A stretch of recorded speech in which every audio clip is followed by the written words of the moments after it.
Penn State takes on Indiana this weekend. Maybe some of the wind is out of the sails of a portion of the Penn State fan base, but that doesn't mean there aren't 4 incredibly important games coming up. We're going to talk about that, recruiting, Ryan Snyder's best bets. It's I think they call this a potpourri on the BWI Daily Edition.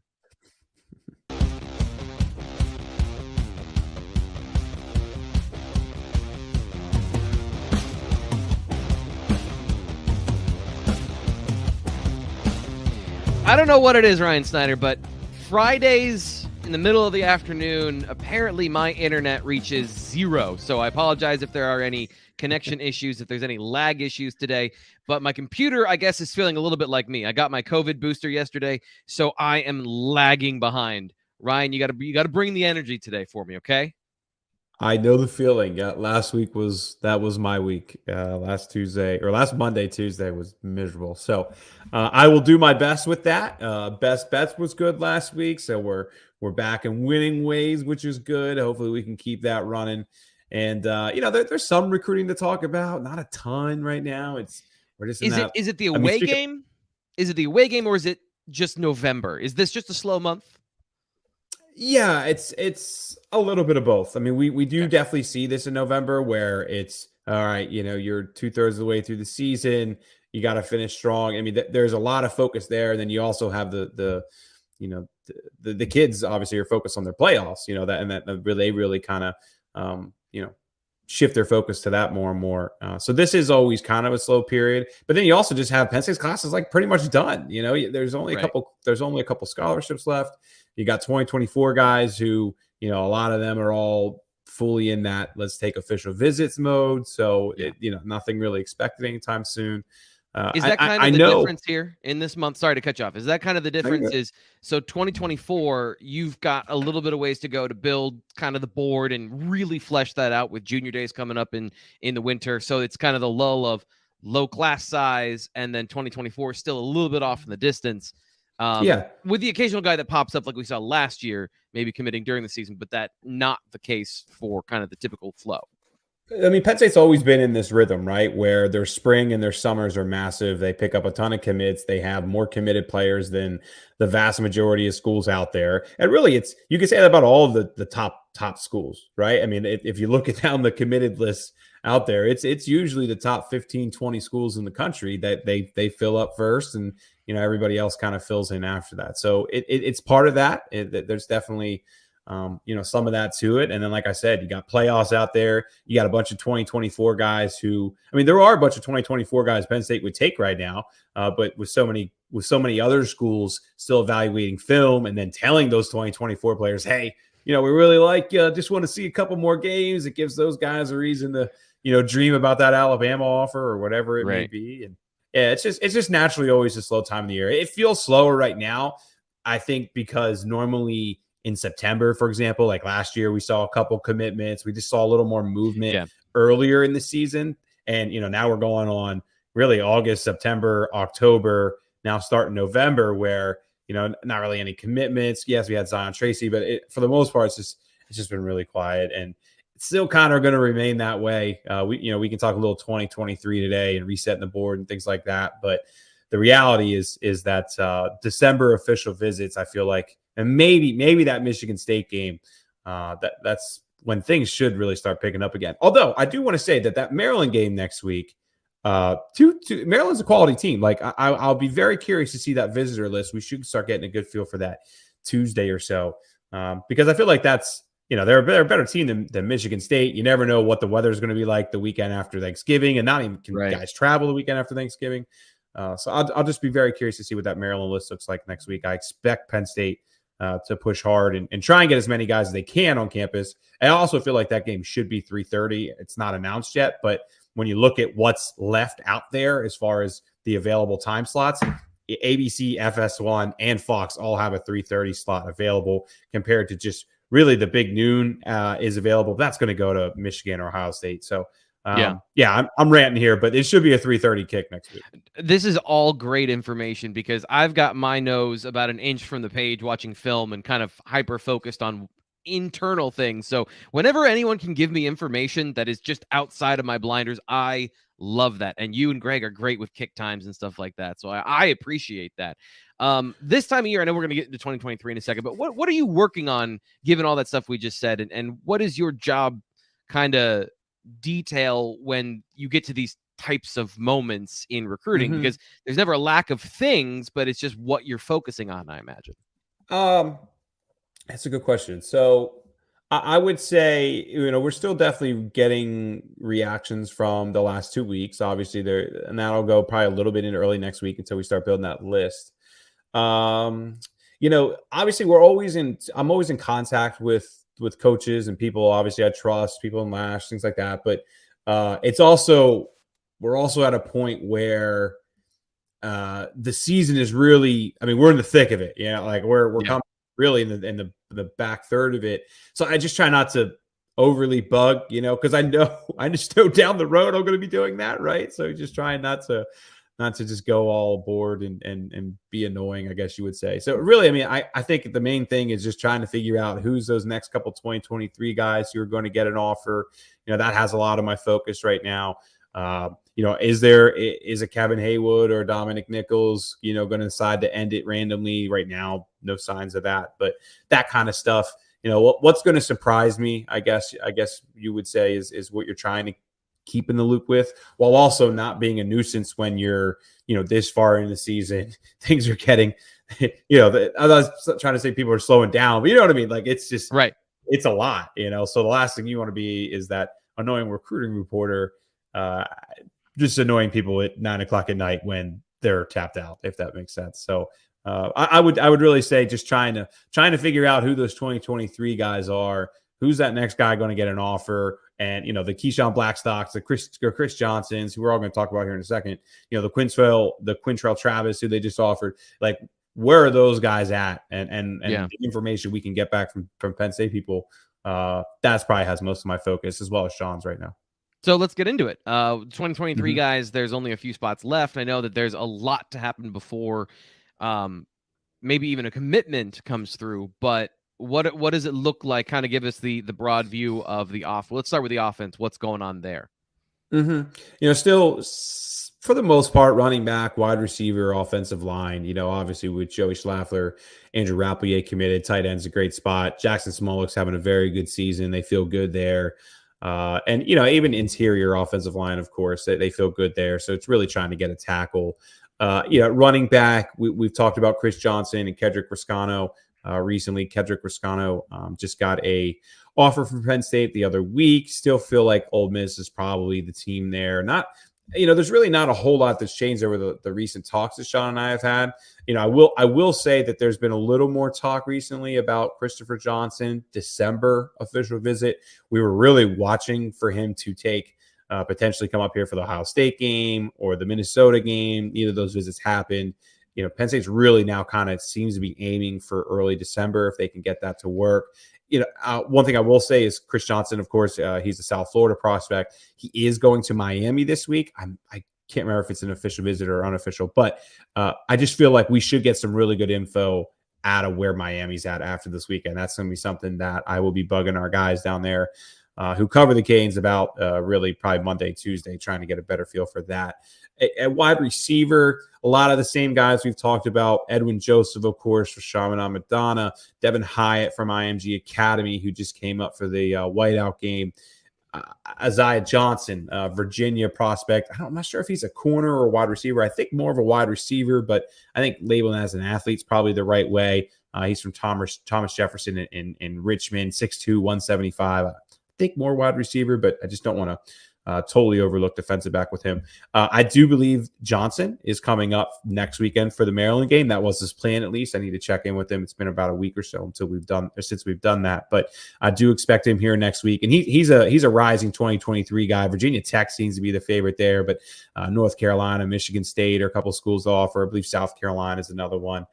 So just be curious to see if Penn State makes a move there. Right now, I kind of think it's more so he's in that like Rodney Laura bucket, I guess you would say, of we're going to monitor him. I'm not sure if we're going to throw an offer out there right away, but let's see what happens. So I don't want to I hinted about this probably more than I should, I guess, but like wide receiver Kenny Johnson committed to Pitt, Dallas Town. Penn State was trying to get him on campus the past 2 weekends. The Minnesota Ohio State game, he did not come for either, which I think really speaks to his commitment to Pitt. But I don't want to overlook that one because there's still something going on there. Whether he has a lot of interest or little interest, or whether Penn State would even like fully take him, they just want to get him back. That's still something I'm trying to sort out. But I just know that Kenny Johnson communication hasn't quite ended yet from what I'm hearing. So keep an eye on him. But Devin Hyatt's like the total wild card. I have no idea. No one has any idea.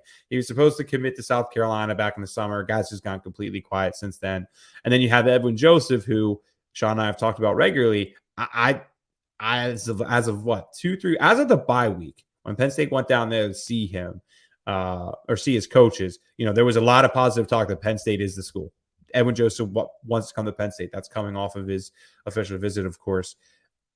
It's just gone really silent since then, which tells me that Penn State likes him, but probably isn't ready to take him. They want to see what else is out there too. So I see a lot of guys that, like right now, when I go over all those guys I mentioned, like Chris Johnson, the running back from South Florida, like he's the only one that feels like a surefire take out of that group. Right. And then a lot of others who they like, but just want to see a little bit more. So this is why the patience thing is important, because this is what you're looking at, something that you don't want to make a decision about right away. Is that the same situation on the defensive side, given where Penn State started with some of their prospects and where they are now, or have guys kind of bubbled to the surface and it's more about timing on that side? What's the situation on defense? Definitely same with that. Oh, actually, I do want to say one guy I do want to mention too before we move to defense is Keyshawn Blackstock, of course, the junior college offensive lineman out there in I think it's Coffeyville, Kansas, something like that.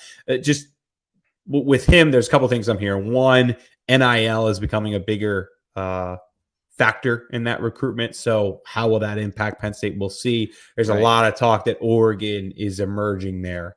Oregon certainly has NIL money. So that talk about Oregon and then some of the stuff I'm hearing, from our end of things tells me that there's something with Oregon from an NIL perspective that has his attention. Penn State is aiming to get him for an official visit that first or second week of December. So we will keep an eye on that. But with Blackstock, there's just more and more talk about NIL potentially impacting that recruitment. So let's keep an eye on it. Over defensively, I feel like there's only like 3 guys, maybe 4 guys that absolutely we have to watch. And they're mainly a defensive lineman. Quintrell Travis, of course, who Penn State offered last week from Iowa Western. Then you got Joseph McPoy, senior prospect from St. Thomas More. And then there's more and more talk that Penn State's still in communication with Jalen Thompson, Michigan State commit. Of course, Michigan State's really struggling this year. So I don't want to speak on that too much yet because they're still digging on information, but I've just not completely slept on him or don't want to overlook him. Travis, the junior college D tackle, Nebraska seems to be the favorite, but I do believe Penn State's going to get him on campus for a visit. They're working on that with him now. Another guy that points to probably December being the timeline there. With McPoy, I think Sean and I have talked about him on like 5 straight podcasts now. They like him. They don't know if he's going to be the guy that's going to come in and make a difference. And this is a position where they need difference makers. It's the same with Quintrell Travis too. The same with Jalen Thompson would be. There's a lot of guys that they like a lot, but say some coaches get let go, they're able to get a couple stud guys on campus. That's why you can't take those commitments yet. Because you're aiming higher. Basically, is the easy way to say it, or the correct way to say it, really. So let's keep an eye on it. I don't really see. Auburn was in the mix with McCoy. Obviously, Brian Harsin just got fired. Who knows what's going to happen there with him? He feels like Penn State's to take. It's just going to depend on if other guys pop up. And then just last guy, the only other guy, man, is Kavion Keys, really, the linebacker committed to North Carolina, just came up here for the whiteout game. Good luck figuring that one out. Right, yeah. Another one where, he pops up on campus. There's interest there. I've had so many people just consistently talk about, like, hey, we're getting good vibes. We're getting good vibes. And then it's just the opposite happens with Keys. Like he comes up in July he comes up in June for the official visit. Awesome talk out of that. Penn State was like expecting him to get him in July, and then boom, he goes to North Carolina instead of Penn State, and then commits to North Carolina. So the one thing I'll say is I can always get Penn State's side of it. We don't have a North Carolina site here, and that does matter. I'm hoping On3 gets one at some point, because not being able to communicate with people in the loop down there just makes it more difficult for a guy like Keys and trying to figure that out. So we'll see. Kavion Keys, he certainly has real interest in Penn State. He would not have came up here for the whiteout game if he did not. But expecting anything from him over the next 6-7 weeks or any like real news, I would say it's hard to figure out right now. Not done, just waiting with the class of 2023. And here we were saying, what are we going to talk about today? And I think we have a thorough understanding of the situation and the landscape right now. Always appreciate your insights, Ryan. It's like a thorough understanding, but I feel like I'm just saying the same things over and over, and I'm trying to. Here's the thing I've learned, though. Here's the thing I've learned, though. You have to repeat yourself, because people don't hear it the first time. Some of the comments, and this is going to get into the next thing we're going to talk about, is, we've talked about Sean Clifford all this week and said Sean Clifford may not be good enough for where Penn State wants to go ultimately, but right now he's the best option. And all anyone hears is, you guys are Sean Clifford defenders. And like, that's not what's happening. So when you say it enough times, people do hear. And with recruiting, I've had some conversations with people on the message board of saying things that are truth, right? That are not, there's no way that could be a truth. That is a hope, and that is a possible outcome. So reinforcing these things, Ryan, I think is very important. And that's one of the things I've learned in my first year on the job, which, by the way, happy 1-year anniversary this week for Blue White Illustrated joining On3. This has been a wild ride. The best year of my life, without exception. This has been so much fun and so gratifying. So thank you to you specifically, and thank you to Blue White Illustrated, and thank you to everybody who's made all of that for me possible. But I know that this has been a blessing for all of us joining the On3 network. You're kicking ass, buddy. I appreciate it. So you are. I'll be honest, man. When you were like, I want to do an everyday podcast, I was like, no, this is not happening. No way, we're doing an everyday podcast. And you were completely right. I was completely wrong. Now on days like today, when I'm saying the same thing 5 times, this is in my head. I'm like, see, T-Frank, that's why we don't need one. But when we get a bunch of people listening and watching, and our numbers keep growing, you keep showing me that I am absolutely wrong. So cheers to you, my friend. You were completely correct. I was completely wrong. And appreciate everybody for watching, listening, liking. Hey, I'm giving a promo read. You hear that? You did it. I did forgot. I did it.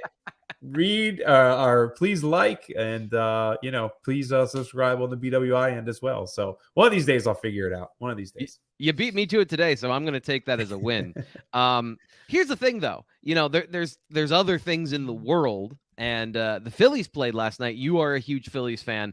What's happened? I'm not a baseball guy, as people may have guessed, but like, I did watch Game 3. That was the most exciting baseball I've watched, because I usually am watching minor league baseball locally in the park, so I don't get to see like the best of the best. But that was super fun, and it seems like the bats have died since then. What's going on with the Phillies in the World Series? Greg left. Greg's attended a bunch of games this year, and all the games he's attended down there, they've crushed it with home runs. I think he's been to a playoff game in each of the rounds, and he was at that Game 3. Awesome night. I think that was maybe the best Phillies moment we've had since 2008. And then, Justin, obviously, who's the pitcher?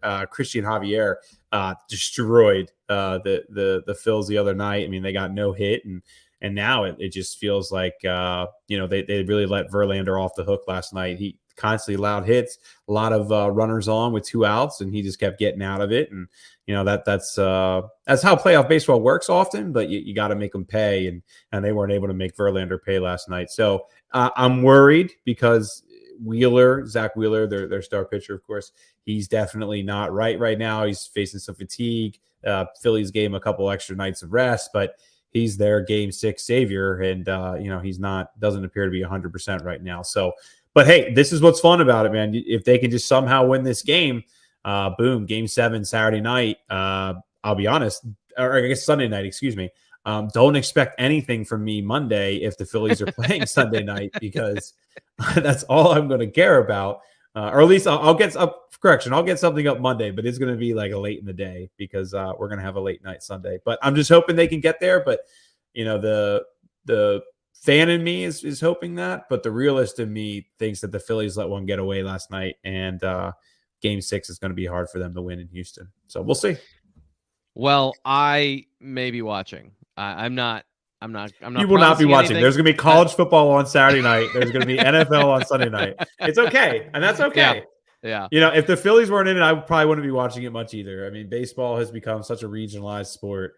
I love the game. My kid, my oldest, loves baseball, and that's been really fun. He only played 1 year at T-ball, but like he absolutely loves Bryce Harper and stuff now. So we've enjoyed that. But I completely understand if you're not a Phillies fan, probably why you're tuning out right now too, because you're like, why am I listening to this on a Penn State podcast? But it's that time of the year. It's Indiana week too, right? I mean, after Minnesota, Ohio State, what else are we supposed to talk about, guys? It's Indiana Friday of the Indiana week. And here's the thing: is like by any metric, this is it. This is the next thing I want to get to before we get to best bets, and it doesn't have to be super long, but by any metric, I've looked at a bunch of engagement, all of the things.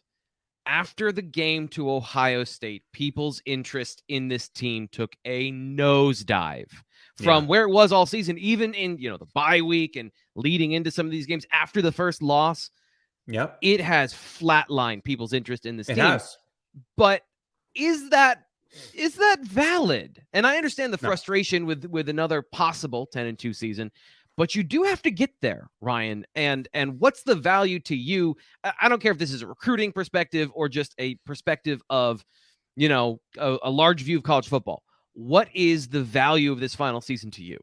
Or this final month, excuse me. Yeah, incredibly valuable. I mean, 10-2 with an Orange Bowl, a Fiesta Bowl, maybe even a Rose Bowl on the line. I mean, and that's why like the Drew Allar talk is really interesting to me, because a lot of people that I really respect, like some of our best message board people who for a decade plus now, I feel like really make awesome points all the time. They're really all in on the Allar talk. And I just don't I get it. Like Sean Clifford hasn't been perfect, but he's not been absolutely terrible either. I mean, it's like 16-6 is his ratio. TD to the interceptions. I mean, those interceptions last week, how many of them were his fault last week, T-Frank? Another. So I've come around to half. I've come around to 2 of the turnovers were his fault. The batted ball to me is the one where I'm totally on board if you want to say that he's supposed to get the ball around the defensive end. James Franklin mentioned that as well. But what happens when you bat a ball tends to be it's bad. That's one of the things that you see the quarterback, he panics, right? Because the ball's just loose. But it is a bit random. If you look at what Zach Harrison had to do to catch that football, it was a double bobble. It was going over his head. It is a bit of luck. But I understand if you're putting those on him, I'm not going to argue about that. But when people just cite 4 turnovers, and one of them is a strip sack from behind him where he can't see, and the other one is the defensive end's not supposed to be there, and he has to throw the ball for the timing of the play, I don't think you're being objective about that. But fans, they're not bound to objectivity the way you and I are. So that's how we get into these conversations of, hey, we're not Sean Clifford supporters or otherwise. We're just being objective about this. And the pushback is, you're a Sean Clifford homer. And this has been a fatiguing week for me in every single conversation I've had, whether it's on TV, here on the podcast, other radio shows I've done of it's all been about that. And I'm like, can we just step back and say that one of the reasons you lost to Ohio State is you didn't have a right tackle that could block JT Tuimoloau for 4 quarters? Yeah. Because that's a huge part of that. And Drew Allar is not fixing that unless he can play right tackle, which I don't think he can play right tackle. So that to me, that's a huge part of this that people want to ignore.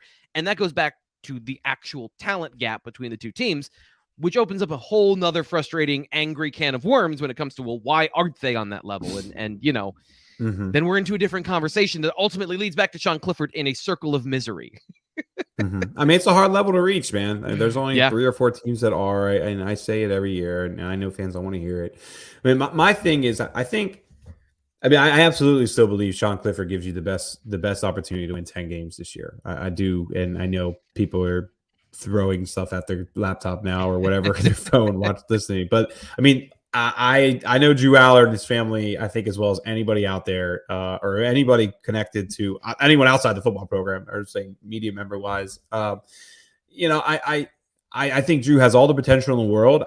From talking to people, I just don't think he's there yet. And I think Drew and his family, I don't think I think a lot of people feel like if Drew's not playing, he might seriously consider leaving. And I don't think that at all. I think there are a lot of quarterbacks that would peek into the portal a little bit faster than Drew would. And, I feel like there's nothing there that fans need to worry about. I think another thing is fans see that 6 for 8 against Ohio and a couple of the throws, I think maybe the first throw or two against Purdue, and they've had that in their head. And maybe even the Auburn, I think he went 2 for 2 against Auburn. But, in Central Michigan and Michigan, it's not like Drew was lighting things up in it. He had 10 throws against Michigan, and it wasn't bad, but it's not like there was substantial improvement over what Clifford was providing in that game. So the same problems were the same problems. The offensive line struggled to block that pass rush, which caused sacks. And I think for the first time, he looked a little intimidated by the moment where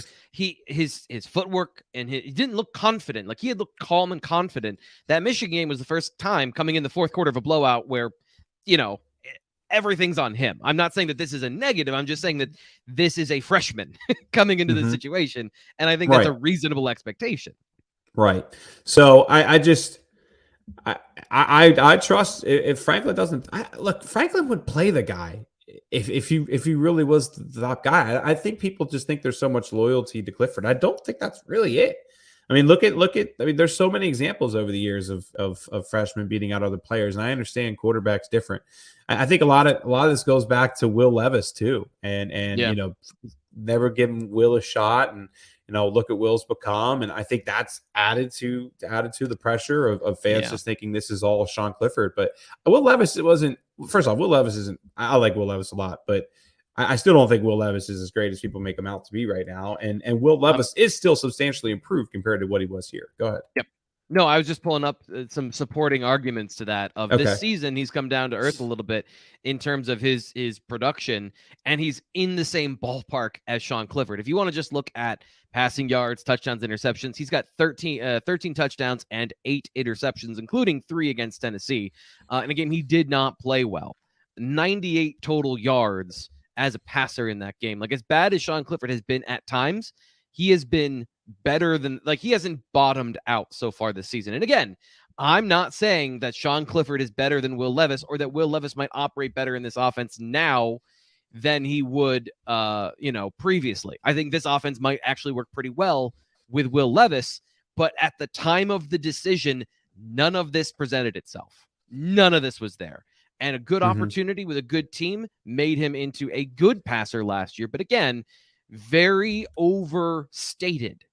And tools, this is the thing where we slobber over tools in the NFL draft process. And I understand that, for every Josh Allen, and by the way, Jalen Hurts has made that transformation. He could not throw the ball accurately. He couldn't hit the broadside of a barn. That's the reason he lost his spot to Tua Tagovailoa at Auburn. And he has made himself into one of the more consistent, accurate, excellent passers in the NFL.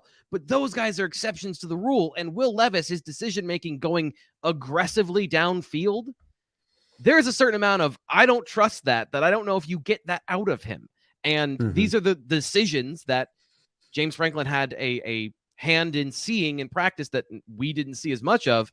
And ultimately, he thought he could get more out of Sean Clifford, which, again, leads us back to, do you think that now? Right. Do you think that now? But let's get to best bets. We've got to get to some of the other things I do want to get to. Well, hold on. One thing I want to say, and I don't, this isn't the end all be all, but I found it interesting. If you just look at their PFF grades, Clifford's a 76.2 and Will Levis is a 67.6 right now this season. Just interesting. Yep. I'm not saying that's everything. They're not. I mean, there's mistakes with PFF grading, but it is interesting to me right now that Clifford actually grades out higher. So yeah. Next, let's get to it. I think this is going to be one of the best seasons Toledo's ever had. We'll do the official play will be -7.5 first half. Degenerate in me sometimes watches a little Hawaii, Stanford. I'll lay 12 with Stanford. Vanderbilt stinks. I had them last week against Notre Dame. That was a winner.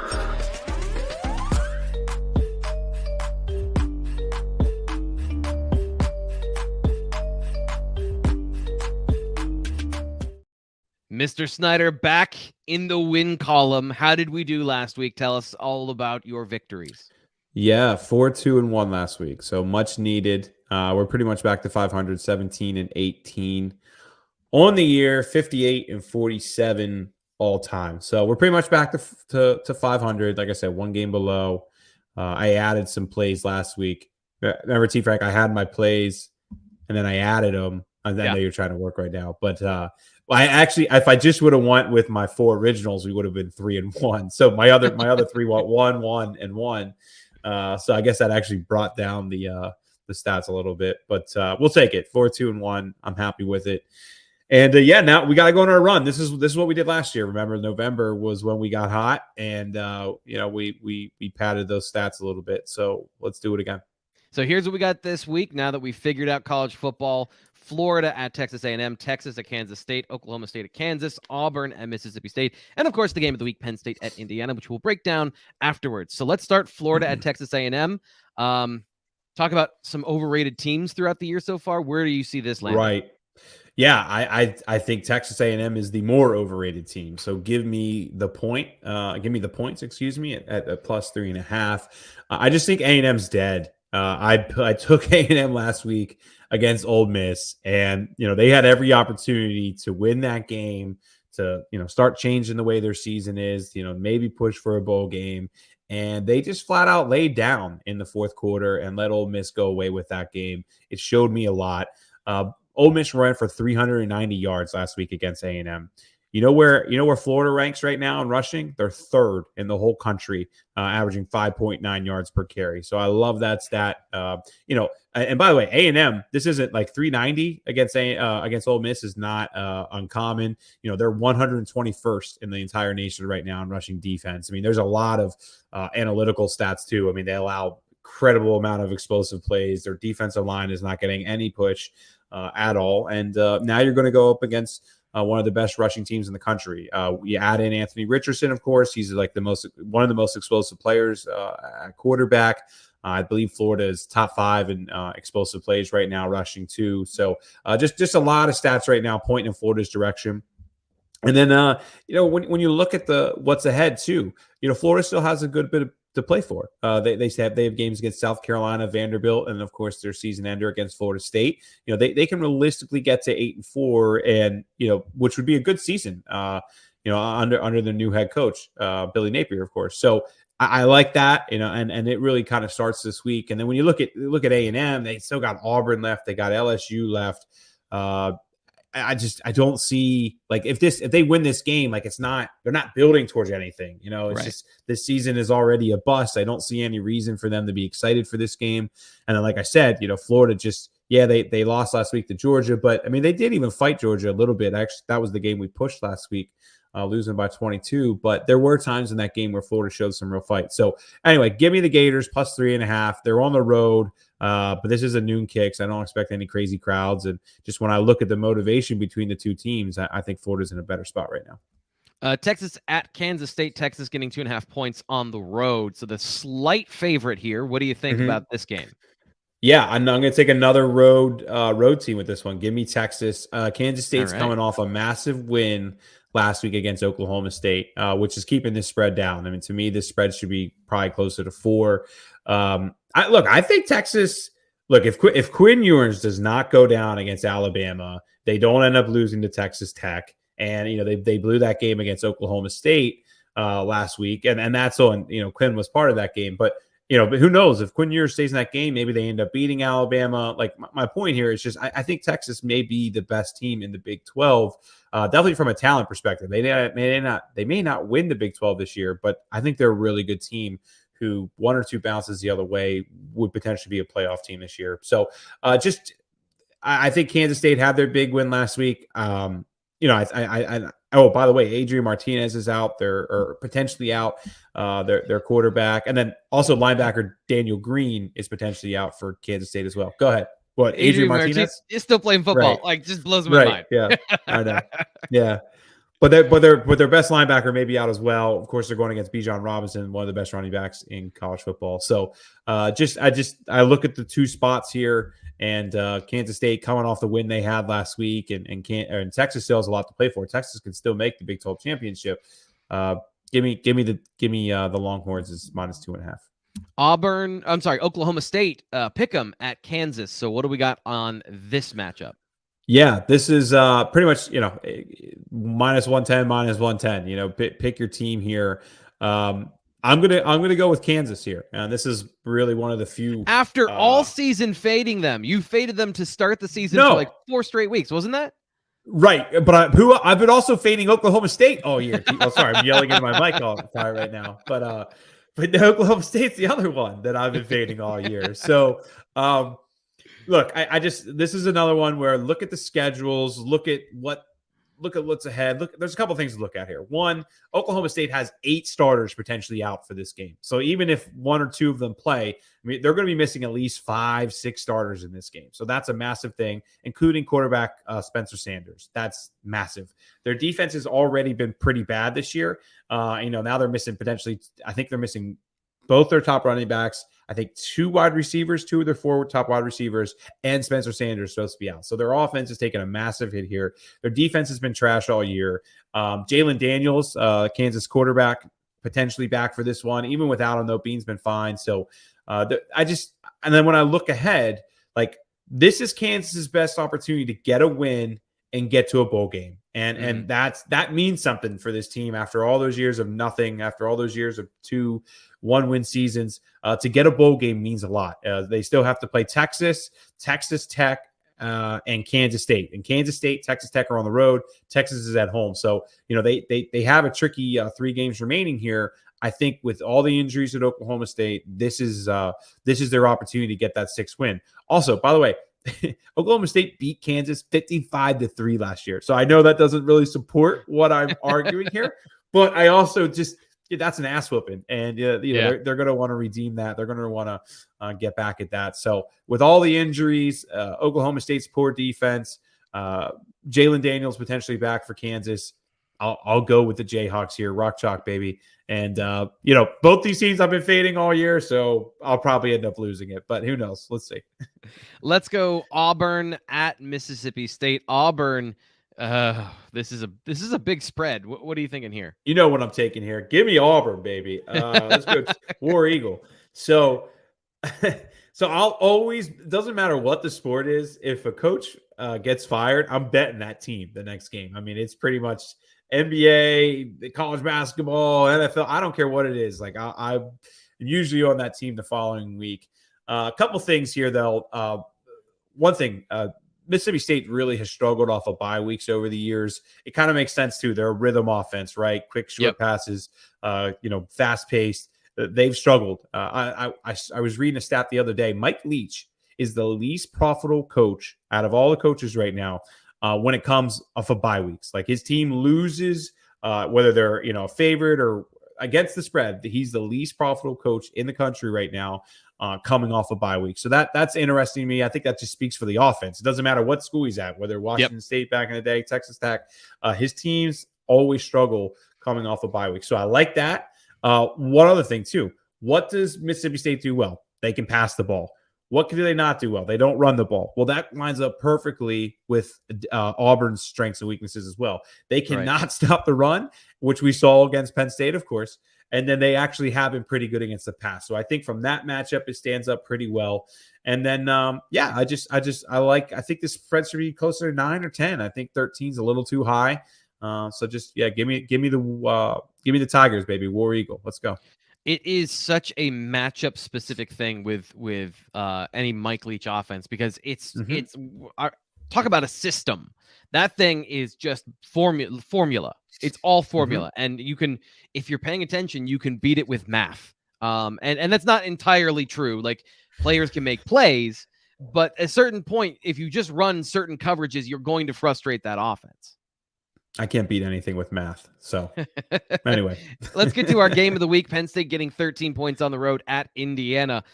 So what's your feel on this game, and where are you going? Or I do you want have to do no it at the feel. end? You should know this by now. I am terrible at picking. I guess what? Guess what game I lost last week, guys? Penn State, of course. I took Ohio State minus the points, and Penn State covered with that backdoor touchdown. So yeah, we are now 0-5, I think, on the year picking Penn State games. So just continue to fade me.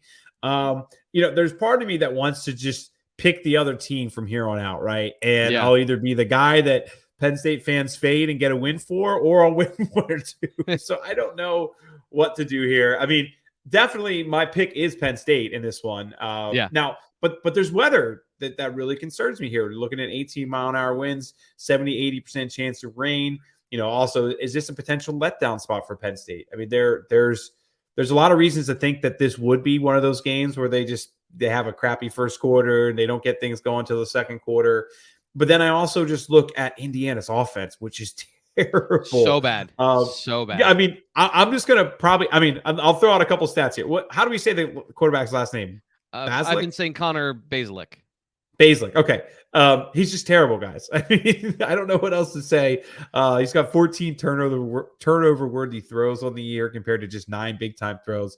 You don't want to see that ratio. 54.6% completion rate. He's only Spencer Petras has been sacked more than him, so their offensive line isn't very good. Their wide receivers have 18 drops on the year. That's the most in the Big Ten, and they're hurt.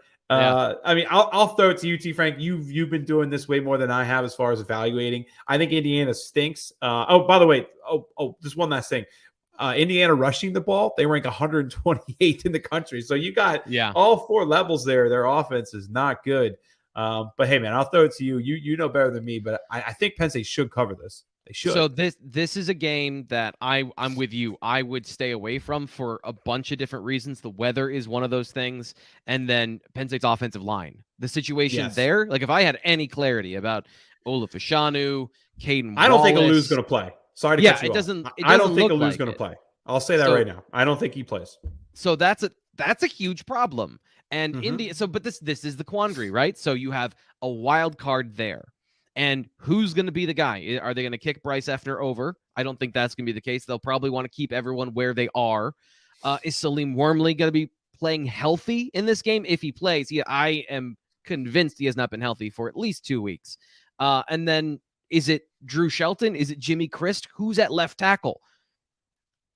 This is not a good defense from a pass rushing perspective. But if you've got young players in there that are not ready, then it doesn't matter. They're going to get a certain amount of pressure, which makes this defense operate well, and which is what leads to Sean Clifford's biggest problems. Now, the last 2 weeks, again, aside from the turnovers, he had some of his best production under pressure in terms of throwing the football accurately down the field and completing big passes. He's been generating offense, even going back to the Michigan game where he didn't have enough attempts because they never had the football. But he was able to throw the ball down the field to Trey Wallace and get a big play. So there's just conflicting things in this game. But let's go back to the Indiana offense, because I hate this offense so much. I know we just got done talking about Mike Leach. It is Mike Leach adjacent in terms of it is all passing. It is gimmick. It is smoke and mirrors and subterfuge. This is duct tape and wishful thinking is what this offense is in a lot of different ways, because they throw the ball short all the time and they run tempo. These are small advantages you're trying to gain, and it's more about making the other team make a mistake than beating another player with skill.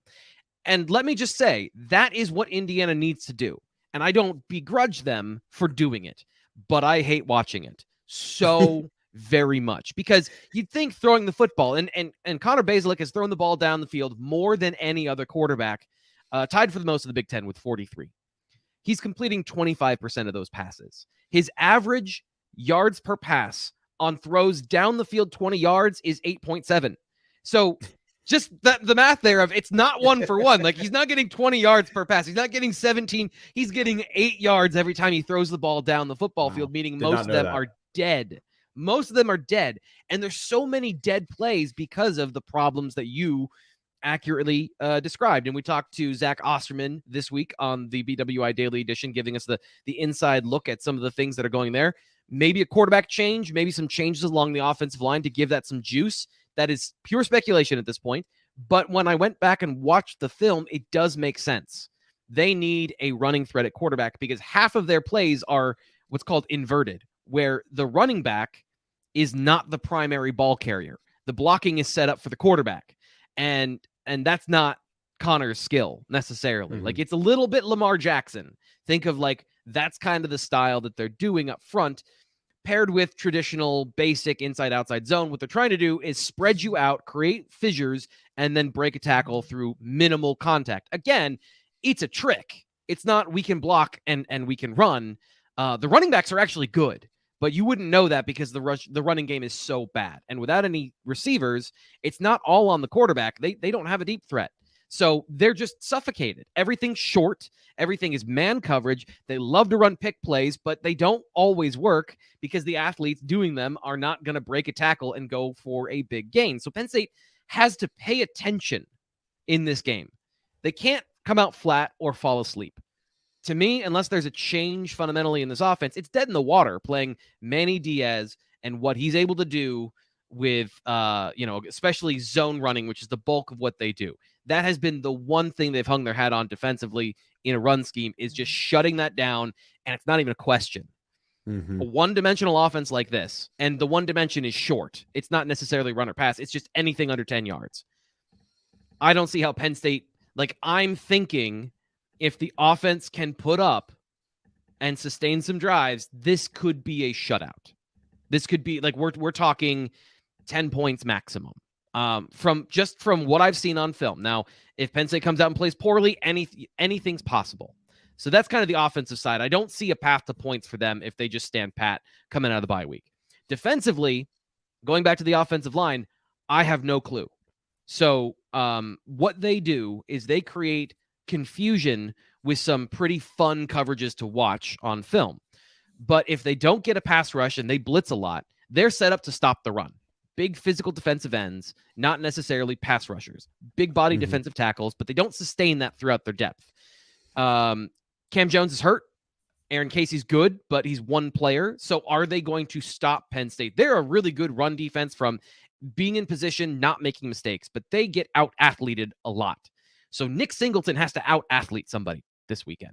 That for Penn State to get the outcome you want, this is a break off a 60-yard run, because that's possible. Blake Corum was able to do it. They've been able to do it against, other teams have been able to rip off runs. They have 106 missed tackles. But they're a good run defense, if that makes any sense whatsoever.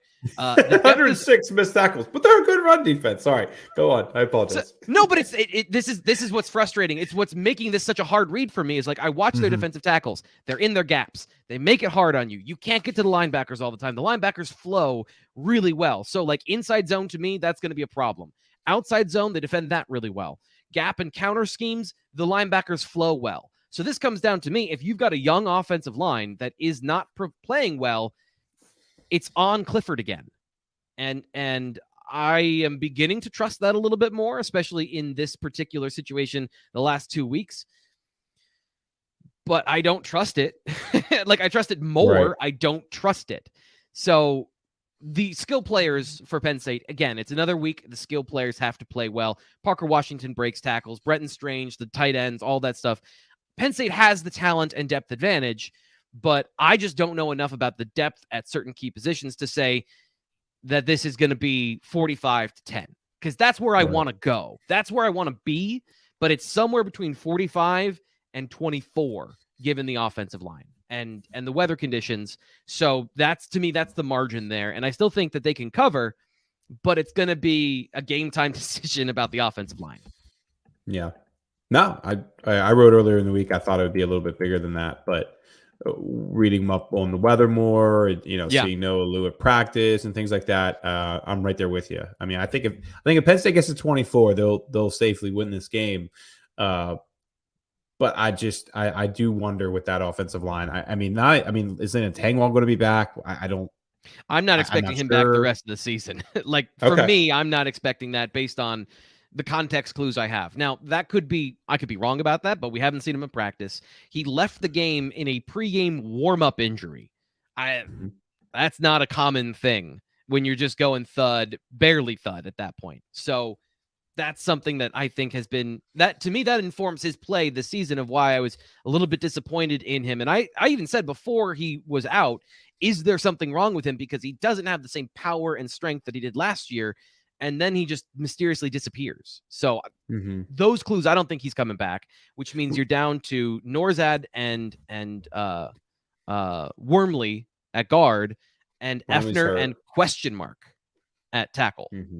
So hopefully Juice Scruggs I think Caden was back at practice this week, but like he just was stressed. I wasn't at practice, so I mean, was he doing anything? Did you see anything? You can check out our Penn State football highlights, which are on the YouTube channel. It's 2 minutes. I talk about the offensive line. Ryan, you can see. No. This is a great promotional opportunity.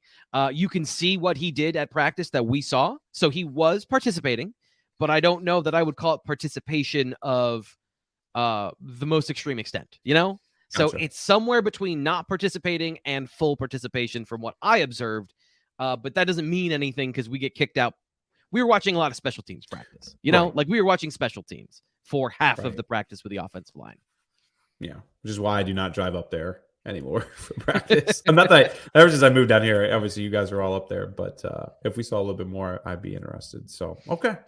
Well, yeah, man. I mean, I this is a game that Penn State should be able to cover, but there's a lot of signs that it will be one of those games where, maybe they're only up 10 midway through the fourth quarter or something like that. So yeah, a pick they certainly something on defense, a defensive score is absolutely on the table in this game. So, all right, I'm going to go 24-10. My pick earlier in the week, I think, was 31-10. Yeah. I'm going to take a touchdown off of that and go 24-10. Penn State just barely covers. And, they maybe get a defensive touchdown or I do think they can get a couple interceptions or some sort of turnovers off of Indiana from what I've seen. But you've seen a little bit more of them than I have. But that'll be massive, man. The secondary pulling in a couple interceptions, setting them up in good field position, maybe getting 2 field goals out of it, whatever it may be.